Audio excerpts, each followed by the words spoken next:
সম্প্রতি আমার বেশ কিছু বক্তব্য বিশেষ করে বাংলাদেশের সশস্ত্র বাহিনীকে সাথে সংশ্লিষ্ট এরকম কিছু কথাবার্তা বেশ আলোচিত সমালোচিত হয়েছে। এর ভিতরে দুইটা বক্তব্য দুইটা ডিফারেন্ট সময়ের, কিন্তু একই সাথে একাকার করে দেওয়া হয়েছে। একটা বক্তব্য হচ্ছে যে আমি গত বছর গণ অভ্যুত্থানের সময়ে আপনার যেদিন হাসিনা পালিয়ে যায় 5ই আগস্টেই আপনার দুপুরের পরে বিকালের দিকে এখানে একটা বক্তব্য দিয়েছিলাম, এবং সেখানে বেশ কিছু অসুন্দর শব্দ ব্যবহার করেছি, এটা সত্য, যেগুলো সাধারণত আমরা বক্তব্য ব্যবহার করি না, এবং সেটা সেনাপ্রধান সাপেক্ষে এই শব্দগুলো ব্যবহার করা হয়নি।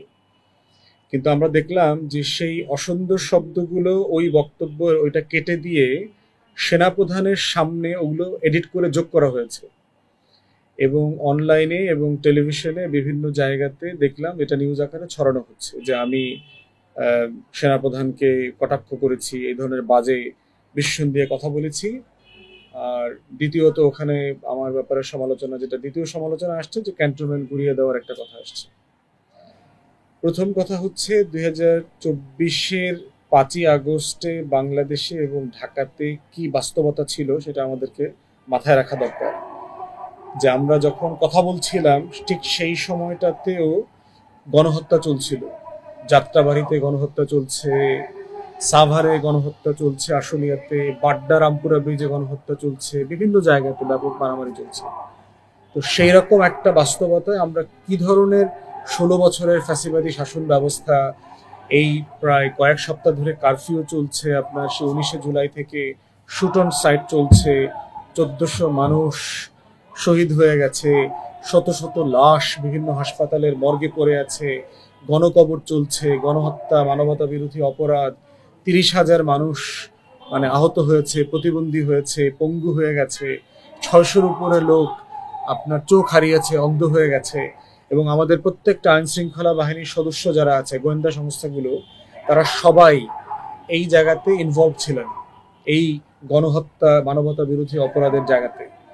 তো সেই রকম একটা জায়গাতে যুদ্ধের ভিতরে, যে এটা তো কাইন্ড অফ একটা যুদ্ধ অবস্থা ছিল বাংলাদেশে তখন, অতএব সেই দিন যে বক্তব্যটা দিয়েছি, যাদেরকে টার্গেট করে করে দিয়েছি, সরকার গঠন প্রক্রিয়ায় আমাদের অভ্যুত্থানের যে বসন্ত সেটা যেন হাইজ্যাক করা না হয়, সেগুলোকে আউট অফ কনটেক্সট নিয়ে যাওয়া হয়েছে, এবং বর্তমানের প্রেক্ষাপটে সেনাপ্রধানের আগে নামের আগে পরে ভীষণ জড়ায়ে এগুলো এডিট করে করা হচ্ছে। এটা খুব দুঃখজনক। দ্বিতীয় বিতর্ক যেটা হয়েছে সেটা হচ্ছে যে একটা টেলিভিশনের টক শোতে আমার সেনাবাহিনী নিয়ে যে বক্তব্য, আর্ম ফোর্সেস নিয়ে যে একটা চাকর বাকর শব্দ বলেছি, যেটা আসলে আমি নিজেকে চাকর মনে করি জনগণের, এই শব্দটা আমার জন্য আমি ব্যবহার করি। বহু টেলিভিশন শোতে আমি নিজেকে আমার বলেছি জনগণ সাপেক্ষে, রাষ্ট্র সাপেক্ষে আমরা হইলাম কাজের বুয়া, আমরা হইলাম দারোয়ান, আমরা হইলাম চাকর বাকর। আমাদের কাজ হচ্ছে এই রাষ্ট্রটাকে দেখে শুনে রাখা। এই রাষ্ট্রটা যদি একটা বাগান হয় তাহলে আমরা হইলাম সেই বাগানের মালি।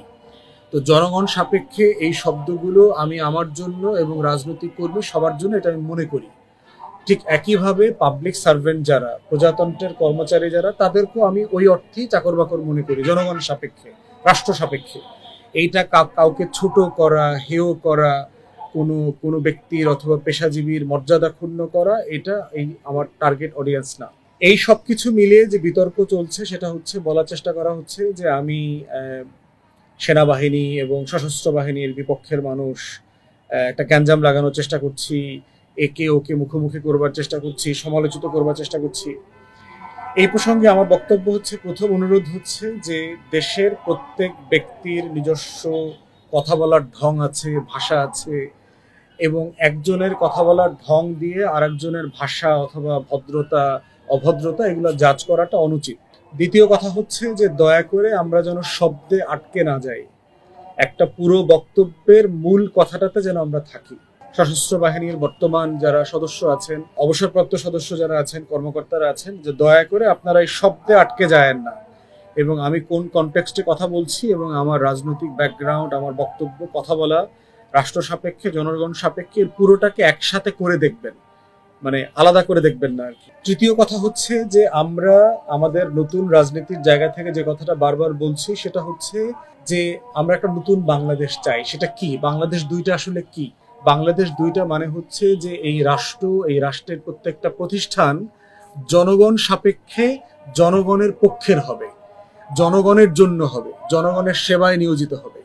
কিন্তু দুঃখজনকভাবে আমরা দেখেছি গত 17-18 বছর বাংলাদেশের যত রাষ্ট্রীয় প্রতিষ্ঠান আছে সেগুলো একটা দলের, এই হাসিনা পরিবারের চাটুকারে দোসরিপনায় লিপ্ত ছিল। তারা বাংলাদেশ রাষ্ট্রের পক্ষে ছিল না।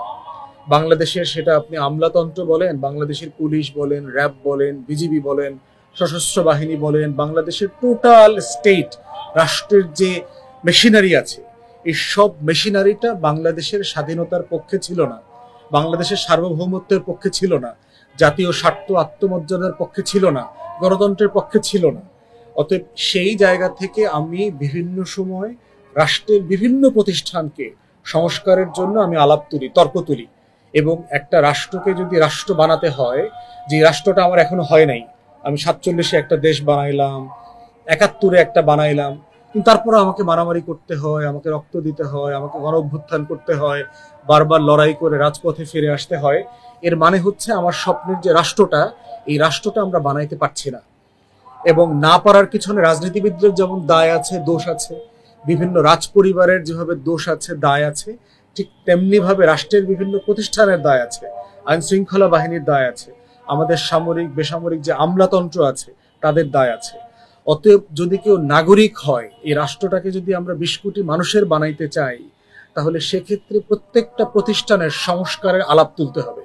প্রত্যেকটা প্রতিষ্ঠানকে বাংলাদেশ দুইয়ের জন্য দায় ও দরদের যে রাজনীতি, এই রাজনীতির পক্ষের প্রতিষ্ঠান বানাইতে হবে।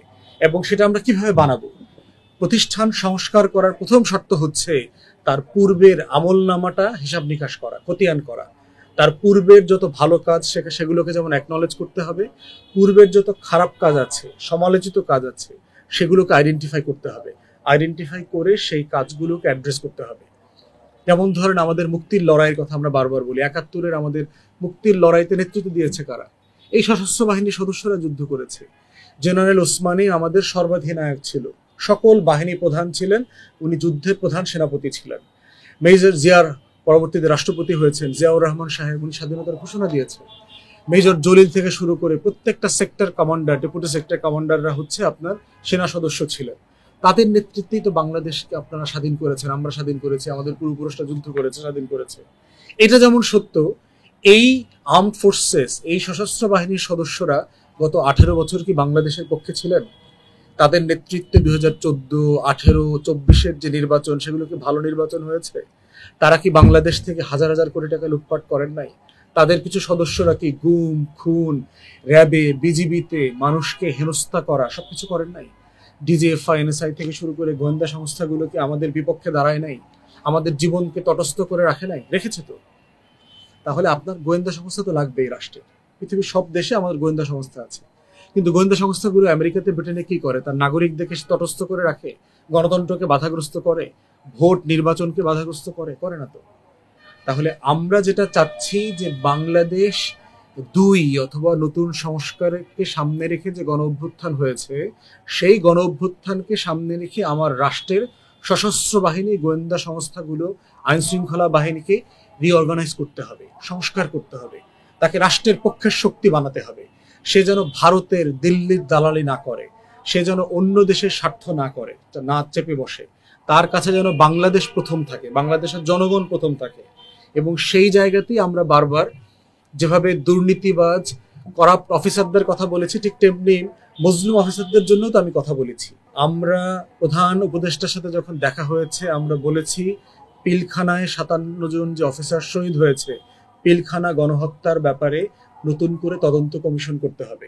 আমরা প্রধান উপদেষ্টাকে বলেছি, বারবার পাবলিক মিটিং এ বলেছি, গত 16 বছর যেই সকল কর্মকর্তাকে বিভিন্ন বাহিনী থেকে মজলুম করে, বঞ্চিত করে, দলীয় রাজনৈতিক দলের পরিচয় ট্যাগ দিয়ে জঙ্গি বানিয়ে বরখাস্ত করা হয়েছে, ক্যারিয়ার শেষ করে দেওয়া হয়েছে, সকল সুযোগ সুবিধা থেকে বঞ্চিত করা হয়েছে, জওয়ানকে, সিপাহীকে, আমরা তাদের পক্ষে কথা বলেছি, তাদের জন্য বিভিন্ন ফোরামে গিয়ে কথা বলেছি, তাদের অধিকারের জন্য, মুসলিমদের জন্য। ঠিক একইভাবে গণ অভ্যুত্থানে এই যে জুনিয়র অফিসার যারা, গণ অভ্যুত্থানের পক্ষে যারা অস্বীকার করেছেন যে তারা দরবারে গিয়ে আমরা আমাদের দেশের মানুষের বুকে গুলি চালাতে পারবো না, এই কথা বলার সোলজারও তো এখানে শত শত ছিলেন। অতএব তাদের পক্ষেও তো আমরা আছি।